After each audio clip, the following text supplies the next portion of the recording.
নবী দুনিয়ায় আসার আগ পর্যন্ত দুনিয়ায় যত দর্শন ছিল, গ্রিক দর্শন, ব্যাবিলিয়ান দর্শন, মিশরীয় দর্শন, পারস্য রোমান দর্শন, দুনিয়ার সমস্ত দার্শনিকরা বলতো যে মানুষকে নিয়ন্ত্রণ করে তার ব্রেন।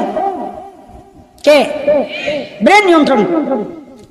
আল্লাহর নবী মুহাম্মদুর রাসূলুল্লাহ সাল্লাল্লাহু আলাইহি ওয়াসাল্লাম দুনিয়ার সমস্ত দার্শনিকদের বিরুদ্ধে দাঁড়ায়া ঘোষণা দিলেন, না, মানুষকে তার ব্রেন নিয়ন্ত্রণ করে না, মানুষকে নিয়ন্ত্রণ করে তার কলব, তার হার্ট। সুন্দর জায়গা তো নবীরে পাঠাইলেন না, কাশ্মীরে পাঠাইতেন, ভূস্বর্গ বলা হয়, দুনিয়ার জান্নাত, সুইজারল্যান্ড, আহারে কি সুন্দর, ওই জায়গায় পাঠাইতেন।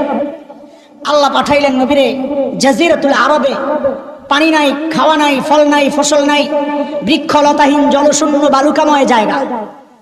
আল্লাহ ওই জায়গায় নবীরে পাঠাইলেন। কই আপনারা উদাহরণ দিলেন বাবার মতো, সব সুন্দর সুন্দর